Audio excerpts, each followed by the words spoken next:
Selamat pagi saya ucapkan kepada semuanya. Selamat hari Minggu ya.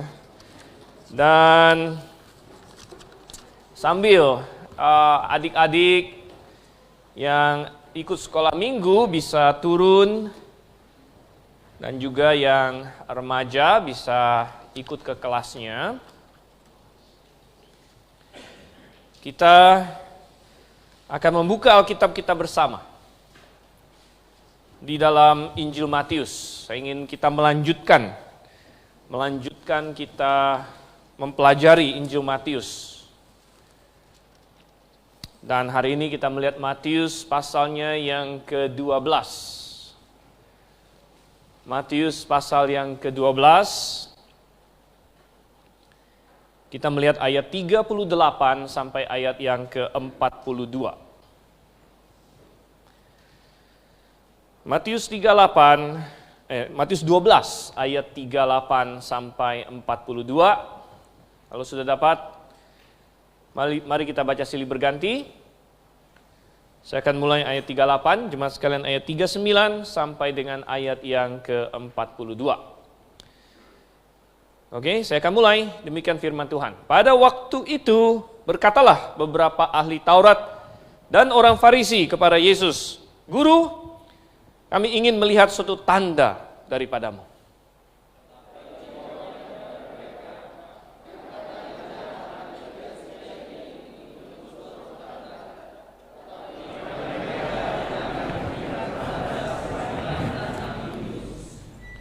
Sebab sama seperti Yunus tinggal di dalam perut ikan 3 hari 3 malam, demikian juga Anak Manusia akan tinggal di dalam rahim bumi 3 hari 3 malam.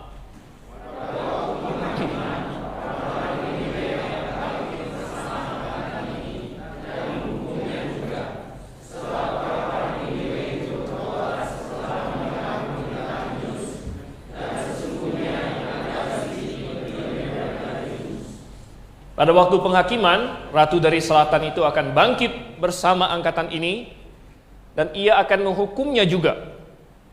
Sebab ratu ini datang dari ujung bumi untuk mendengar hikmat Salomo, dan sesungguhnya yang ada di sini lebih daripada Salomo. Mari kita bersatu dalam doa.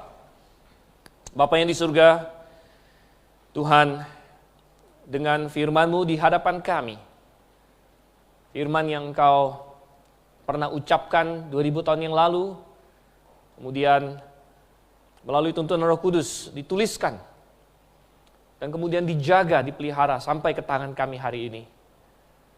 Betapa indah pengajaran yang sangat penting. Oleh karena itu kami meminta bahwa Engkau yang akan membukakan, menerangi hati dan pikiran setiap orang yang mendengar, agar kami dapat memahami dan kami dapat melakukan yang Engkau ingin kami lakukan.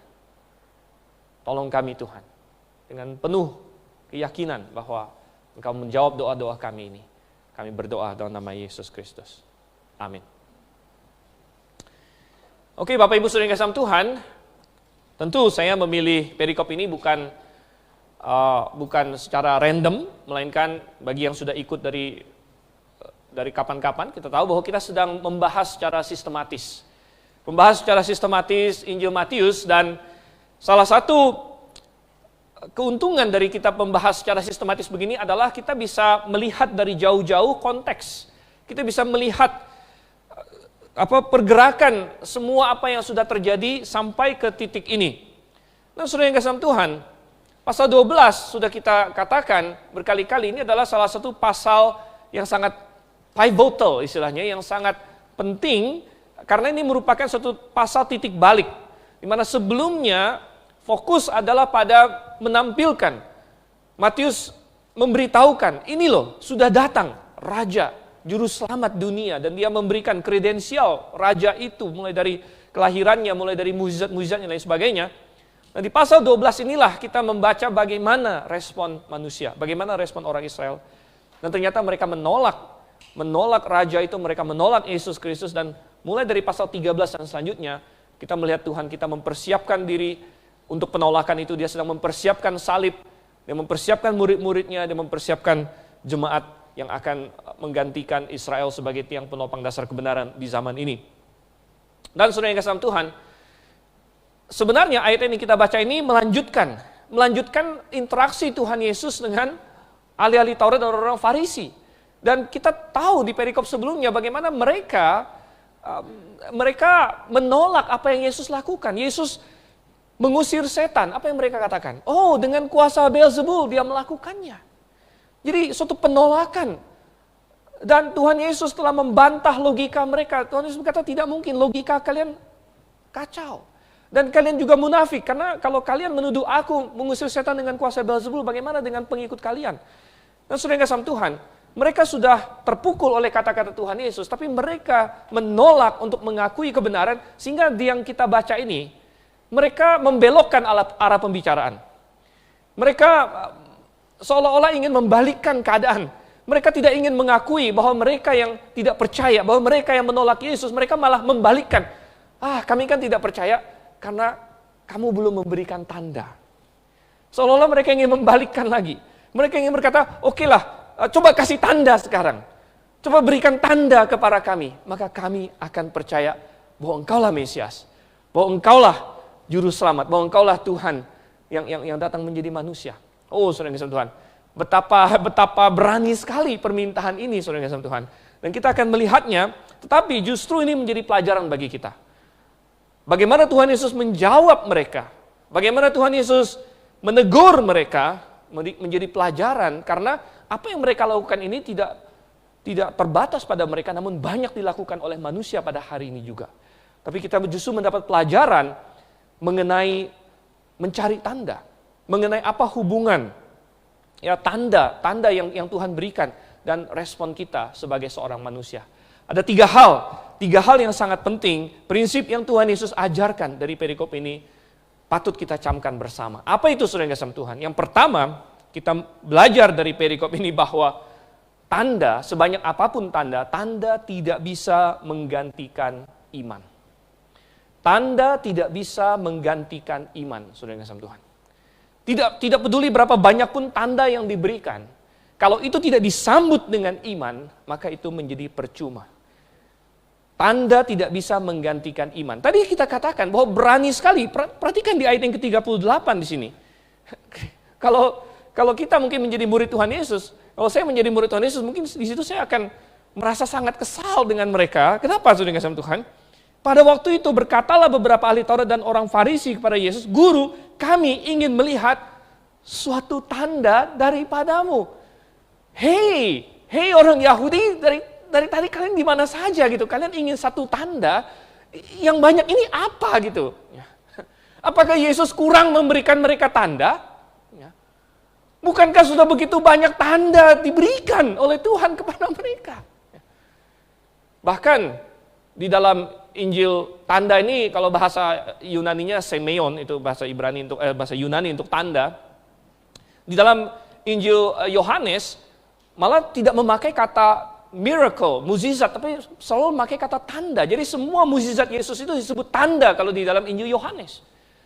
Semua yang Yesus lakukan itu sudah tanda sebenarnya. Di dalam kitab Yesaya sudah dinubuatkan bahwa ketika Mesias datang, dia akan membuat orang lumpuh berjalan, orang buta melihat. Bahkan ketika ada murid Yohanes datang yang di pasal sebelumnya kita baca, murid Yohanes datang bertanya kepada Tuhan Yesus, Engkaukah dia? Engkaukah dia? Apakah kamu harus menunggu yang lain? Tuhan Yesus tinggal menjawab mereka. Coba kasih tahu Yohanes. Apa yang kamu lihat? Orang buta melihat, orang lumpuh berjalan, orang timpang berlari-lari, dan kepada orang miskin diberitakan kabar baik. Tuhan Yesus menggenapi itu adalah tanda, saudara. Apa artinya tanda? Apa artinya tanda? Tanda itu memberikan informasi. Tanda itu menunjuk kepada sesuatu. Dan semua yang Yesus lakukan, memberikan informasi dan menunjuk bahwa dia adalah Sang Mesias, dia adalah Tuhan yang menjadi manusia. Itu adalah fungsi tanda itu. Dan Tuhan Yesus sudah banyak sekali memberikan tanda. Tetapi, apa yang mereka katakan? Kami mau minta suatu tanda.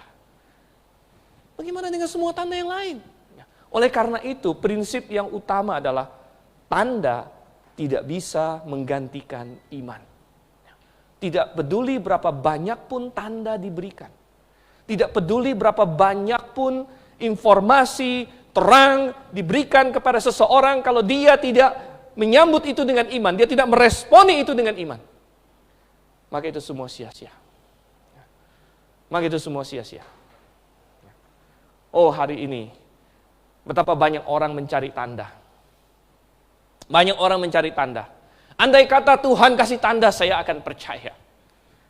Orang ateis mencari tanda. Mana ada Tuhan? Tuhan harus buktikan dia ada. Tuhan buktikan dia ada, saya akan percaya kepadanya. Sama persis, saudara. Dia mencari tanda. Padahal Tuhan sebenarnya tidak kurang memberikan tanda. Tapi mereka mau mendikte Tuhan. Kalau kita baca bandingkan dengan Matius pasal 16 yang nanti akan kita sampai juga, Anda boleh intip sedikit. Matius 16, argumen mereka adalah kepada Tuhan Yesus, kami ingin meminta suatu tanda dari sorga, katanya. Tanda dari sorga. Jadi seolah-olah yang Yesus lakukan itu belum cukup. Memberi makan 5.000 orang dengan 5 roti dan 2 ikan, belum cukup. Membuat orang kusta menjadi tahir, belum cukup. Berjalan di atas air, belum cukup. Kami mau tanda dari sorga, katanya. Mereka mau dikte Tuhan. Tuhan, kau harus bikin begini, baru saya mau percaya. Oh, banyak orang mau minta tanda. Ada yang mau meminta tanda secara ilmiah, tanda saintifik. Sok ilmiah, gitu kan. Wah, kalau misalnya saya kan percaya sains. Tuhan harus kasih tanda dalam sains bahwa dia ada, baru saya mau percaya kepadanya. Misalnya manusia pertama sampai ke bulan, tiba-tiba di bulan ada ayat Alkitab udah tertulis di situ, misalnya gitu kan. Nah, itu tanda tuh, gitu. Saya mau percaya yang seperti itu. Atau kalau misalnya manusia menemukan mikroskop, meneropong, wah ketemu DNA, misalnya di DNA manusia ada kata-kata, oh inilah karya Tuhan, misalnya gitu. Nah itu saya mau percaya yang seperti itu. Apa? Sesuatu yang kasih Tuhan.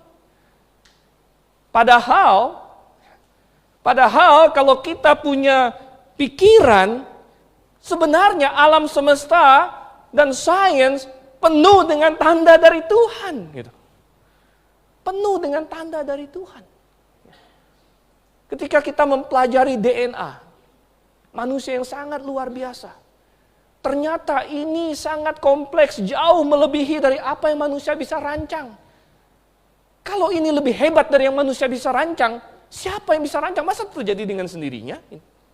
Ini tanda ada perancang. Ini tanda ada pribadi yang lebih hebat dari manusia, yang menunjuk itu tanda, saudara. Ada banyak tanda di alam ini bagi orang yang mau melihatnya. Tapi bagi orang yang tidak mau melihatnya, tanda tidak bisa menggantikan iman. Tanda tidak bisa menggantikan iman. Di dalam matematika, di dalam fisika, saya ada mengajar ilmu pengetahuan dan Alkitab. Ada yang disebut sebagai sidik jari Allah di alam semesta. Apa itu sidik jari Allah? Ada yang namanya deret angka Fibonacci. Deret angka Fibonacci, itu kita mulai dengan 0, kemudian 1, kemudian Anda jumlahkan. Seterusnya 0, 1, 0 tambah 1, 1. Jadi 0, 1, 1, 2 habis itu karena 1 tambah 1, 2. Kemudian 3, karena 2 tambah 1, 3. Kemudian 5, karena 3 tambah 2, 5. Kemudian 8, ya, kemudian 13, dan seterusnya Anda tambah begitu, itu namanya deret angka Fibonacci. Nah itu dijuluki sidik jari Allah.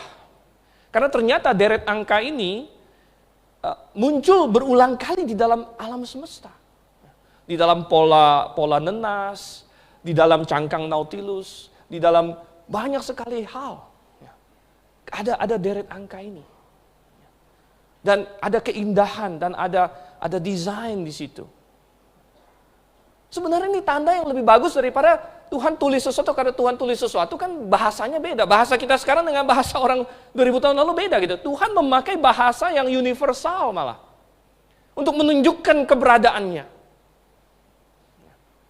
Oh, manusia minta tanda. Ada yang mau minta tanda politik. Tadi tanda ilmiah. Ada yang mau minta tanda politik. Tanda politik itu mirip-mirip kayak Konstantin. Anda dengar cerita Konstantin nggak? Kaisar pertama Kristen dalam tanda kutip. Jadi katanya Konstantin ini lagi perang memperebutkan siapa jadi kaisar Romawi waktu itu setelah kematian Diokletian. Jadi dia sedang berebut siapa menjadi kaisar dengan ada saingannya. Dan menurut legenda katanya, pada malam sebelum peperangan, dia melihat di langit satu tanda salib. Mirip salib lah begitu. Dan dia mendengar kata-kata, majulah dengan ini dan mendapat kemenangan. Wah, lalu katanya dia suruh prajuritnya pakai tanda itu. Lalu akhirnya dia menang peperangan. Lalu akhirnya dia menjadi Kristen, dalam tanda kutip. Walaupun kalau kita meneliti sejarah, kita sangat ragu, ini orang imannya benar atau enggak. Karena dia masih punya konsep yang salah. Anda tahu bahwa Konstantin menolak untuk dibaptis. Dia bilang, saya mau dibaptis saat saya mau mati. Dia bilang, supaya habis itu enggak berdosa lagi. Jadi konsep keselamatan dia ngaco sebenarnya. Jadi kita sangat meragukan imannya Konstantin ini, yang walaupun notabene dia menjadi Kristen. Tapi ada yang meminta tanda-tanda seperti itu. Wah, kalau Tuhan ada, mestinya umat Tuhan menang.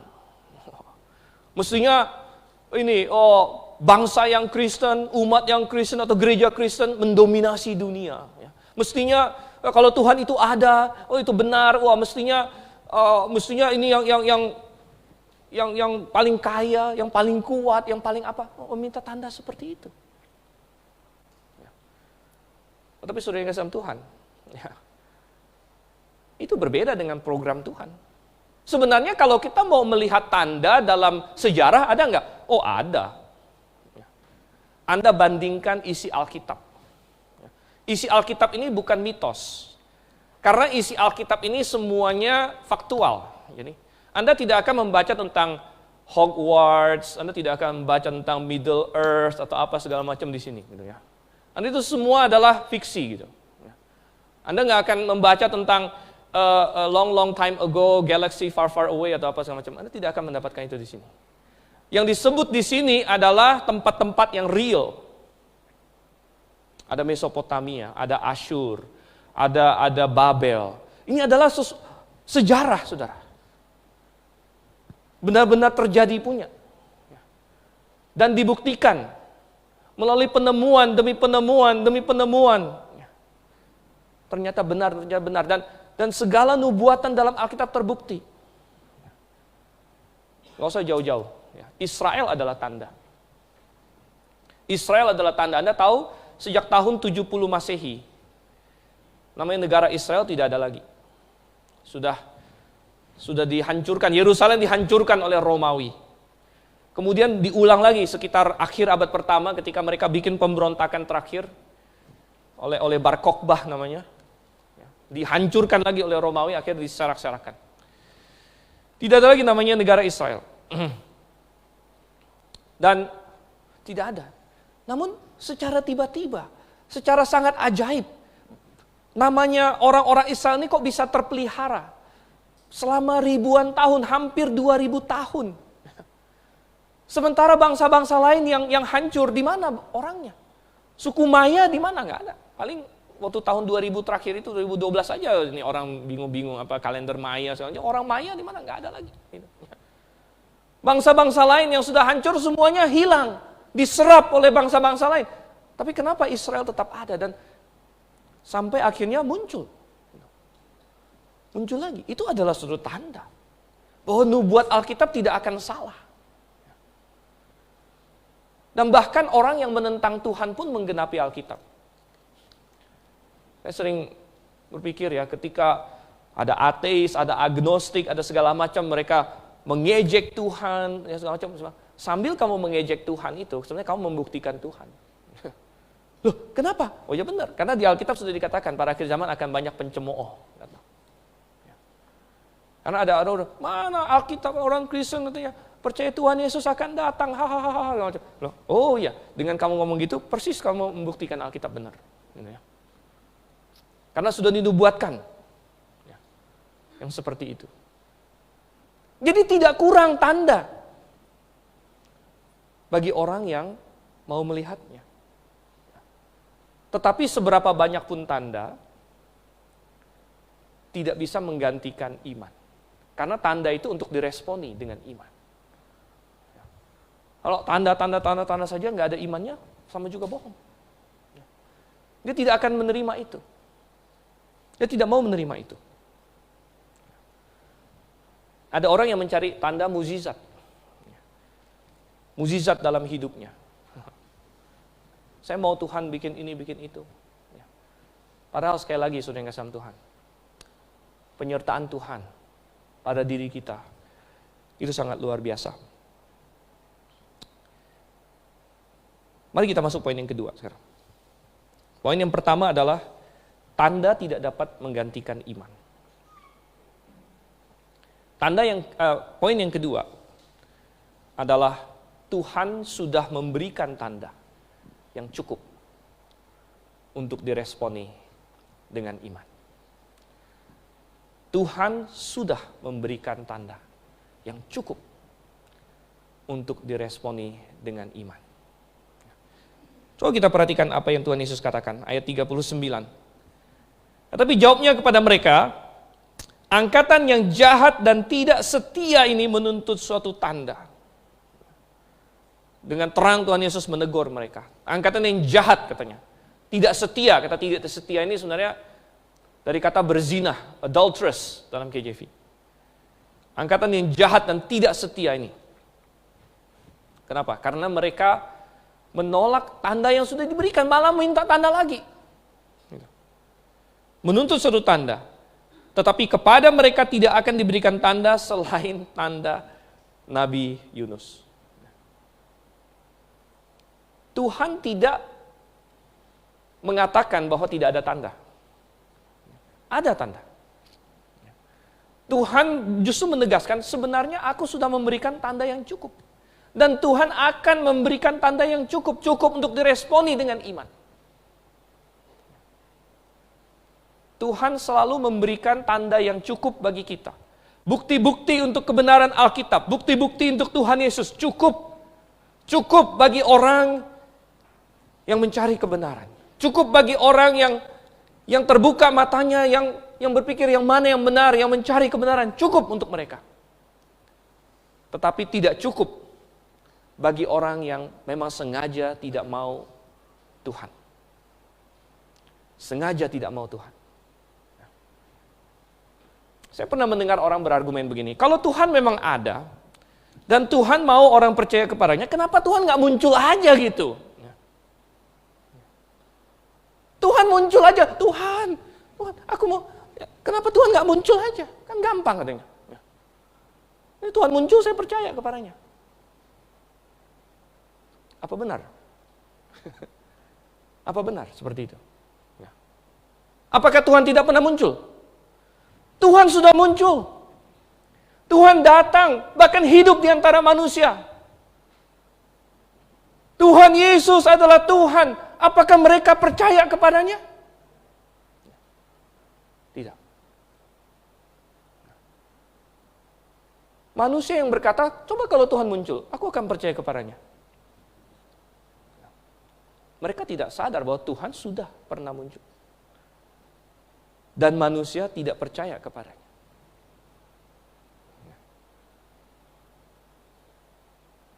Dan Tuhan sengaja memberikan, tadi saya katakan, tanda yang cukup sehingga orang yang mencari kebenaran akan mendapatkannya. Tetapi Tuhan sengaja memang tidak membuat suatu sistem di mana orang tidak punya pilihan selain percaya. Tuhan tidak membuat sistem seperti itu. Kenapa? Kenapa Tuhan tidak bikin seperti itu aja? Kenapa tidak Tuhan muncul lalu kayak ngikutin kita? Kamu percaya, saya akan ikutin kamu sampai kamu percaya, begitu. Ya. Tapi Tuhan tidak bikin sistem seperti itu. Kenapa? Karena Tuhan tidak ingin orang yang percaya kepadanya karena terpaksa. Anda tahu ada satu pribadi, mungkin ada yang bilang, oke, Tuhan Yesus pernah muncul, tapi itu kan 2000 tahun yang lalu, coba dia muncul terus. Mungkin saya percaya kepadanya. Saudara, ada satu pribadi yang terus-menerus di hadapan Tuhan, namun akhirnya memberontak kepada Tuhan. Siapa itu? Lucifer. Lucifer kurang apa? Dia ada di hadapan Tuhan terus. Dia bukan meragukan eksistensi Tuhan. Namun ujung-ujungnya dia memberontak juga sama Tuhan. Sehingga Tuhan membuat suatu sistem. Tuhan sengaja berlaku supaya tanda yang dia berikan sangat-sangat cukup bagi orang yang memang mau dia. Tetapi Tuhan bikin sistemnya sedemikian rupa sehingga orang yang tidak mau dia bisa punya alasan untuk meragukan tanda yang dia berikan itu. Orang yang tidak mau dia bisa berkata, aku masih meragukan. Tandanya belum cukup. Saya belum mau percaya. Karena dia memang tidak mau Tuhan. Tuhan tidak mau orang yang dibikin tidak punya pilihan selain percaya, tetapi dalam hatinya sebenarnya, oke sih ada Tuhan, tapi coba nggak ada Tuhan, lebih bagus. Tuhan tidak mau orang yang seperti itu percaya kepadanya. Orang yang terpaksa karena tidak dipilih, oh ya memang ada Tuhan, tapi coba nggak ada Tuhan. Saya lebih bebas. Tuhan sengaja membuat sistem di mana orang-orang yang seperti itu punya cukup alasan untuk meragukan dia. Karena mereka memang tidak ingin dia. Mereka tidak menghendaki Tuhan. John Lennon pernah menciptakan suatu lagu yang sangat disenangi oleh kaum ateis. Judulnya Imagine, katanya. Imagine, bayangkan, tidak ada Tuhan di atas, tidak ada sorga, tidak ada neraka di bawah. Oh, menurut dia itulah utopia. Sehingga manusia hidup ya sesuka-sukanya dalam perdamaian. Hatinya menginginkan itu sehingga kalaupun ada Tuhan dan kalaupun Tuhan menampakkan diri di hadapannya dan berkata akulah Tuhan, sehingga dia tidak bisa menyangkal itu lagi dan terpaksa oh ya ada Tuhan, tapi dalam hatinya aduh, sial banget ada Tuhan gitu. Aduh, kenapa harus ada Tuhan?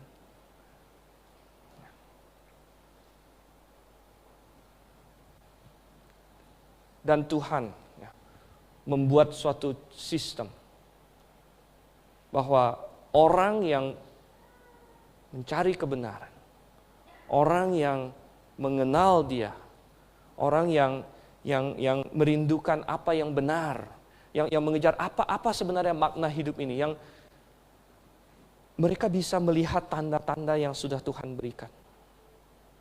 Dan mereka bisa meresponnya, cukup, tandanya cukup. Tetapi orang yang lain, mereka punya cukup alasan juga untuk meragukan apa yang sudah Tuhan berikan itu.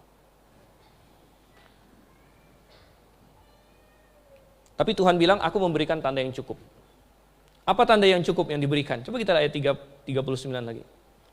Tetapi kepada mereka tidak akan diberikan tanda selain tanda Nabi Yunus.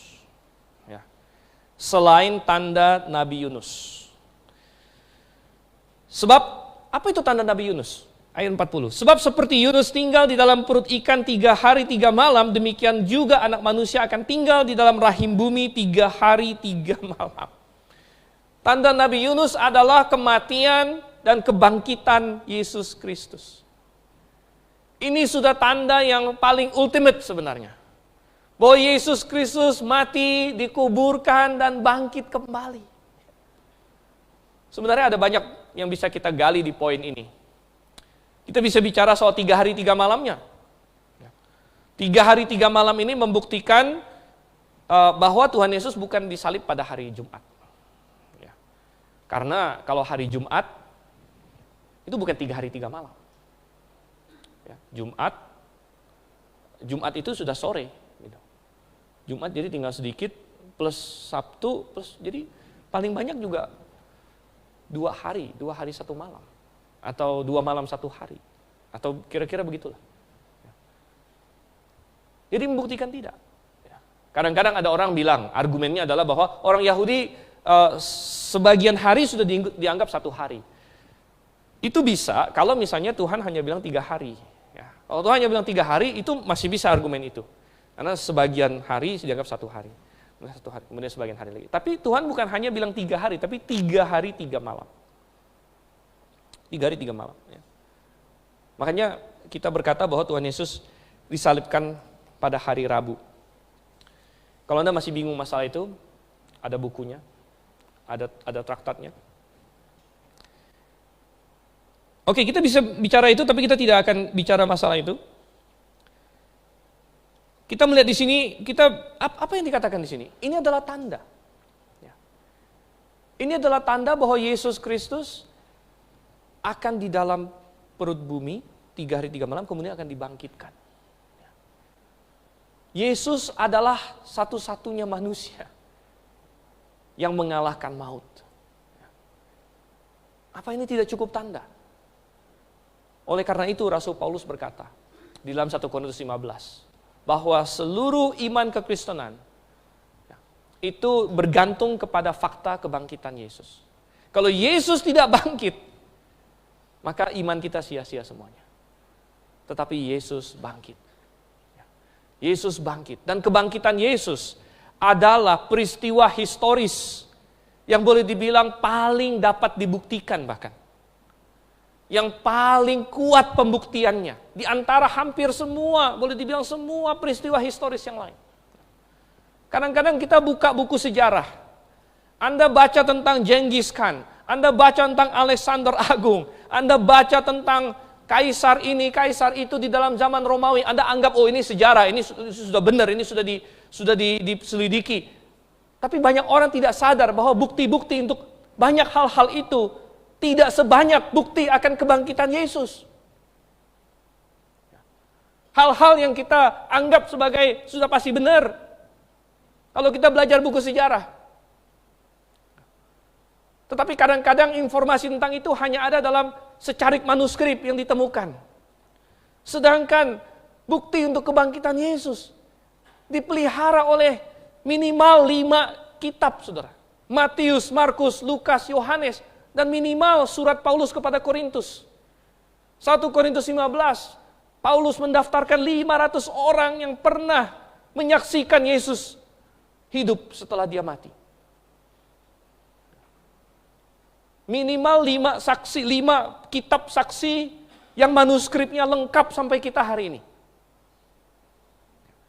Dengan saksi-saksi mata yang luar biasa. Banyak orang yang berkata begini, coba orang Kristen, kalian harus buktikan Yesus bangkit. Loh, sebenarnya terbalik. Waktu Yesus mati, dia tubuhnya diletakkan di sebuah kubur, dan saking takutnya orang Yahudi, mereka minta Pilatus untuk taruh prajurit-prajurit Roma, dan itu dimeterai dengan meterai Roma. Dan tiba-tiba setelah 3 hari, kubur itu kosong. Prajuritnya entah lari kocar-kacir, entah kemana. Yang harus dijawab oleh orang yang meragukan kebangkitan Yesus adalah di mana tubuh Yesus.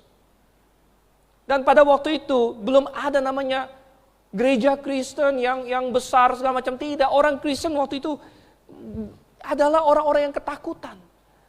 Dan musuh-musuh mereka adalah Pilatus, imam besar, mereka punya kuasa. Kalau benar Yesus tidak bangkit, mereka tinggal keluarkan mayat Yesus. Mereka tinggal berkata, ini mayatnya. Mana kalian bilang dia hidup? Ini mayatnya. Tapi mereka tidak bisa. Mereka tidak bisa karena kubur itu kosong. Dan kemudian saksi mata. Sampai hari ini di pengadilan, saksi mata tetap adalah bukti terkuat. Bukti terkuat. Kalau misalnya ada orang yang kredibel melihat sesuatu dan bisa menjelaskannya kepada pengadilan, ini adalah bukti terkuat. Dan di dalam kebangkitan Yesus, bukan hanya 1, bukan hanya 2. 2 atau 3 orang saksi saja sudah cukup. Tapi Tuhan sengaja memberikan lebih dari 500 orang saksi. Saksi-saksi yang kemudian bahkan berani mati untuk kesaksian mereka. Mereka tidak menjadi kaya raya karena kesaksian mereka. Mereka tidak tulis buku jadi bestseller yang mereka dapat keuntungan, tidak. Semua rasul mati martir. Ada yang bilang kecuali Yohanes. Saya bilang termasuk Yohanes sebenarnya. Karena dia dilemparkan ke minyak mendidih. Bagaimana itu bisa dijelaskan kecuali kalau Yesus memang benar-benar bangkit? Oh saudara, ini adalah tanda di atas segala tanda. Sehingga banyak orang yang tadinya tidak percaya Tuhan, banyak orang yang tadinya ateis, ketika mereka mencari kebenaran, dan mereka menyelidiki tentang kebangkitan Yesus, mereka menjadi bertobat. Ada banyak. Ada satu orang namanya Josh McDowell. Dia tadinya ateis. Dia bilang, saya akan menyelidiki ini. Seperti seorang pengacara, seperti seorang hakim dalam sidang pengadilan. Saya akan selidiki kebangkitan Yesus. Dan dia tadinya berpikir dia akan dengan gampang menghancurkan kekristenan. Tapi setelah dia selidiki, dia dapatkan sebaliknya, bahwa ternyata kebangkitan Yesus itu adalah salah satu peristiwa sejarah yang paling bisa dibuktikan. Dia sudah agak tua, saya nggak tahu masih hidup atau sudah meninggal. Ada lagi yang lebih baru namanya Lee Strobel, ada dia menulis buku juga. Dia dari latar belakang seorang wartawan, seorang jurnalis investigatif. Dan dia juga istrinya menjadi Kristen, dan dia sangat marah. Waduh, ngapain kamu mengkhianati saya? Dia bilang. Kamu mengkhianati saya karena kamu punya orang lain sekarang, kamu punya Yesus. Katanya. Tapi istrinya bilang apa? Coba. Dan dia tadinya bilang, saya akan buktikan kekristenan salah. Saya akan rebut kembali istri saya akan hancurkan. Saya akan selidiki. Saya akan buktikan ini salah. Dia selidiki. Dia selidiki. Dia dapatkan ternyata Alkitab benar. Dan dia menjadi percaya. Oh saudara yang kasih dalam Tuhan. Tuhan memberikan tanda yang cukup untuk diresponi oleh orang. Dan kalau misalnya kita berkata, oh andai ada hal ini baru saya mau percaya. Tidak. Abraham pernah berkata kepada orang kaya, Lukas 16 ayat 31, karena orang kaya ini bilang, Bapak Abraham, suruh Lazarus ke rumah bapakku, supaya mereka percaya, tidak datang ke tempat sengsara ini. Abraham bilang sama dia, mereka punya Musa dan para nabi, mereka punya Alkitab. Oh enggak. Kalau ada orang mati bangkit, mereka akan percaya. Abraham bilang, kalau mereka tidak percaya kepada Musa dan para nabi, mereka tidak akan percaya sekalipun ada orang mati bangkit. Dan itu terbukti. Ketika ada Lazarus yang lain, Tuhan Yesus bangkitkan. Anda baca di Yohanes pasal 12, orang Yahudi bukan menjadi percaya, malah berpikir mau membunuh Lazarus. Karena daripada kita harus percaya, kita bunuh, kita hilangkan buktinya. Itu kita bilang. Tanda tidak bisa menggantikan iman, dan Tuhan sudah memberikan tanda yang cukup. Sekarang kita masuk poin ketiga. Coba kita lihat Matius pasal 12. Matius pasal 12.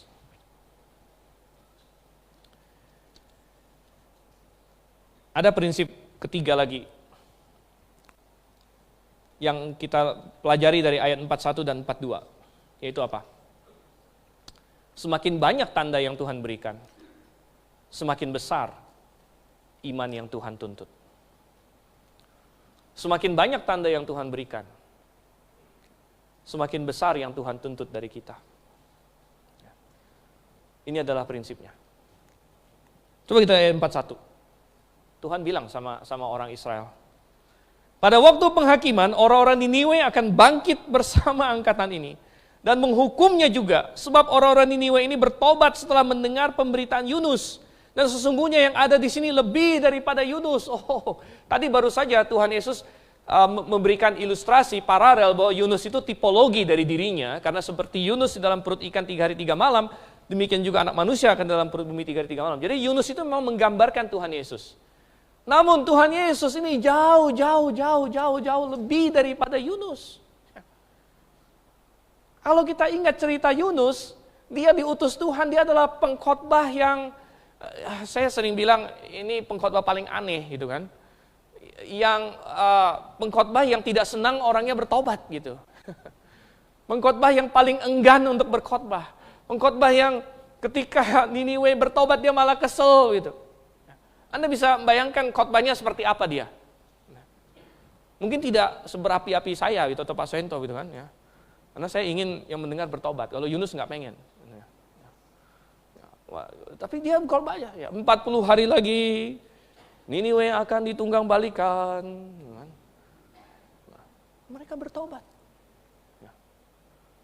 Mereka bertobat. Tapi Tuhan Yesus bilang, yang ada di sini jauh lebih besar daripada Yunus. Tuhan Yesus tidak punya kesalahan. Tuhan Yesus adalah manusia yang sempurna. Tuhan Yesus bisa menjawab semua pertanyaan mereka. Tuhan Yesus menunjukkan kasih yang sempurna. Kepada orang yang lemah dia penuh kasihan. Kepada orang yang sombong dia memakai teguran yang pas. Tidak pernah juga berlebihan. Dia adalah pribadi yang sempurna.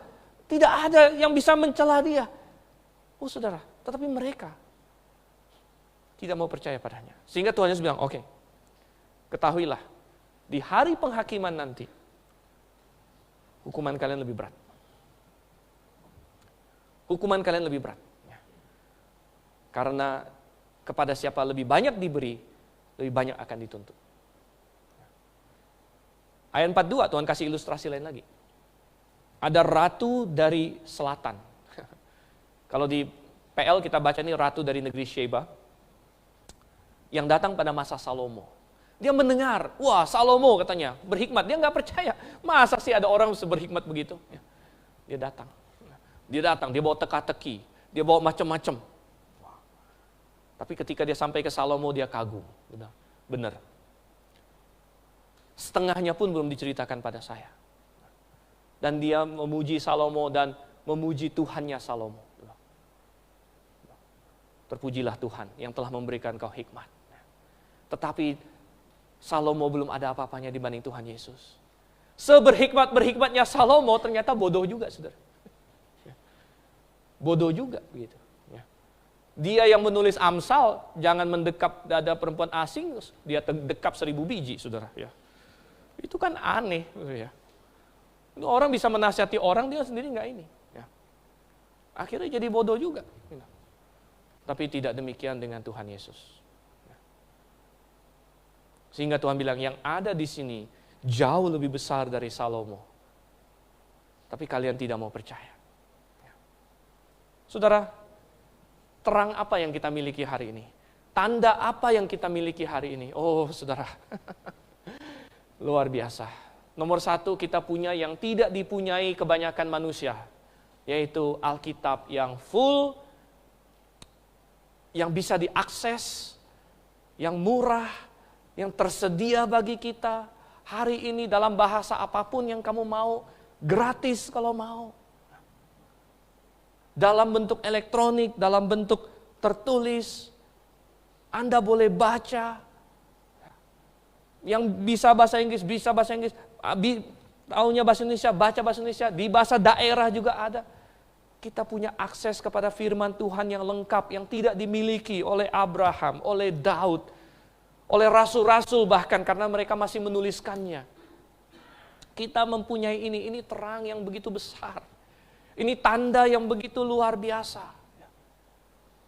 Sehingga kalau hari ini, manusia tidak mau, masih menolaknya, maka akan ada banyak orang. Mungkin Naaman akan marah, akan bangkit suatu hari nanti dan berkata, saya waktu itu hanya dengar sedikit firman dari Elisa, tapi saya bertobat. Mungkin janda di Sarfat yang ditolong oleh Elia akan berkata, saya waktu itu hanya punya satu nabi yang saya dengar, yaitu Nabi Elia saja. Tapi saya bertobat. Sedangkan kalian punya seluruh nabi-nabi dan rasul-rasul yang telah menuliskan seluruh maksud kehendak Tuhan. Sehingga tuntutan Tuhan bagi kita lebih, saudara. Tuhan ingin nomor satu kita diselamatkan. Tuhan ingin kita diselamatkan. Kita menerima Yesus sebagai Tuhan karena Dia adalah Tuhan. Kita mempercayai itu dan kita berseru minta Dia menyelamatkan kita dari dosa-dosa kita. Karena Dia mati di kayu salib. Tujuannya adalah untuk menanggung dosa Anda dan saya. Karena kita semua orang berdosa yang harus masuk neraka. Dan itu tujuan Dia datang. Itu untuk menyelesaikan dosa. Dan Dia mati di kayu salib. Menggantikan Anda dan saya. Menggantikan kita semua. Supaya kita ketika kita percaya kepadanya itu berarti kita menerima. Tuhan baik, aku terima transaksi ini. Aku terima transaksi rohani ini.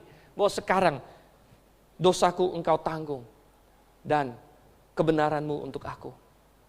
Dan kita bisa beroleh keselamatan. Tuhan, itu yang Tuhan inginkan. Nomor satu. Tapi tidak stop sampai di sana. Karena kita sudah diberikan kebenaran yang begitu besar. Tidak stop sampai di sana, saudara. Tuhan ingin kita melakukan kehendak-Nya. Tuhan ingin kita memberi diri dibaptis. Bergabung dengan jemaat-Nya. Kalau kita sudah diselamatkan. Kalau belum diselamatkan, keselamatan dulu. Tapi bagi orang yang diselamatkan, Tuhan ingin kita bergabung dengan gereja yang benar. Loh, tahu dari mana gereja yang benar? Nah ini dia terangnya. Tuhan sudah berikan terang ini. Tuhan berikan berbagai alat. Sekarang zaman informasi. Agak jauh dari gereja yang benar pun bisa lihat pengajarannya di YouTube. Agak jauh dari gereja yang benar pun bisa baca penjelasannya di website. Ini zaman di mana Tuhan memberikan tanda yang begitu besar, terang yang begitu besar. Supaya orang kenal kebenaran. Orang tahu. Janganlah kita memakai alasan. Tuhan, saya minta tanda dulu. Kalau misalnya Tuhan menggerakkan kamu. Ada yang Roh Kudus bekerja dalam hatinya. Dan Roh Kudus berkata, kamu harus menerima Yesus sebagai Tuhan dan Juru Selamat. Saya tidak peduli status kamu sebelumnya. Apakah kamu pernah ke gereja, sering di gereja atau tidak pernah ke gereja. Ke gereja itu tidak menjamin keselamatan. Saya berkata gereja itu seperti airport. Orang kalau ke airport biasanya akan terbang, tapi tidak semua terbang, saudara.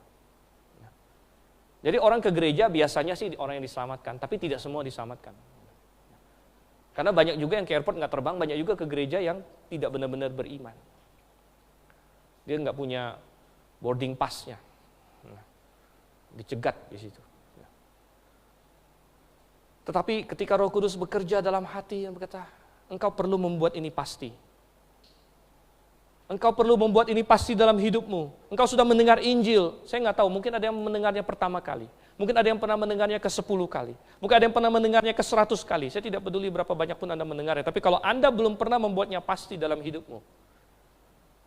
Dan saat ini, Tuhan sebenarnya sedang menyuruh Anda untuk membuatnya pasti dengan langkah iman. Jangan Anda beralasan di hadapan Tuhan, Tuhan, saya minta tanda dulu ya Tuhan. Ada petir kayak tiba-tiba begitu. Tidak, Tuhan bilang, angkatan yang jahat dan tidak setia ini, aku berikan dia tanda yang cukup.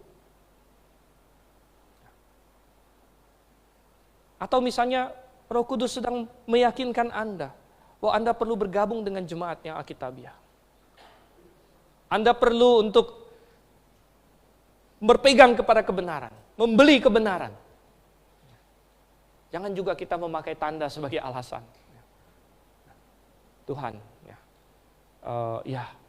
kalau misalnya minggu depan pas saya datang ke gereja ada satu mobil yang merah di depan saya, gitu ya. Wah ini main apa sama Tuhan seperti itu? Main apa sama Tuhan? Apa tidak cukup kebenaranku? Apa tidak cukup bahwa aku menuntun akal sehatmu, bahwa Roh Kudusku menerangi hatimu dan berkata ini benar? Apa itu bukan tanda yang cukup? Sehingga kamu meminta yang aneh-aneh. Tuhan kalau nanti saya lagi jalan tiba-tiba buah apel jatuh ke kepala saya, itulah tandanya Tuhan. Jangan main-main seperti itu dengan Tuhan. Gitu ya. Tuhan berkata, aku memberikan tanda yang cukup. Ya. Dan semakin banyak terang yang Tuhan berikan, aku akan tuntut daripadamu. Mari kita bersatu dalam doa.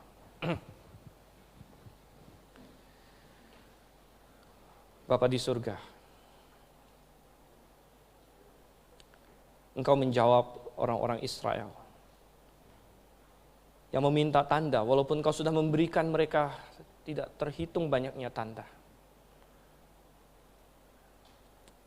Tetapi kami belajar dari situ. Kami belajar bahwa bukan masalah tandanya Tuhan, tapi masalah bagaimana kami meresponi terang yang sudah Engkau berikan, tuntunan yang sudah Engkau sampaikan. Engkau yang kiranya menolong Tuhan di ruangan ini jikalau ada yang bergumul, Engkau yang terus menarik dia. Atau siapapun yang mendengar ini, khotbah ini Tuhan, dimanapun, biarlah Engkau yang bekerja dalam hatinya. Dan setiap dari kami perlu terus untuk meresponi Engkau. Terus untuk menjadi semakin serupa dengan Engkau. Karena semakin kami bertumbuh, semakin kami mengenal Engkau, semakin Engkau menuntut agar kami hidup sesuai yang Engkau inginkan. Engkau membimbing kami makin dewasa, makin dewasa, makin dewasa. Sertai kami Tuhan. Kami berdoa dalam nama Yesus Kristus. Amin.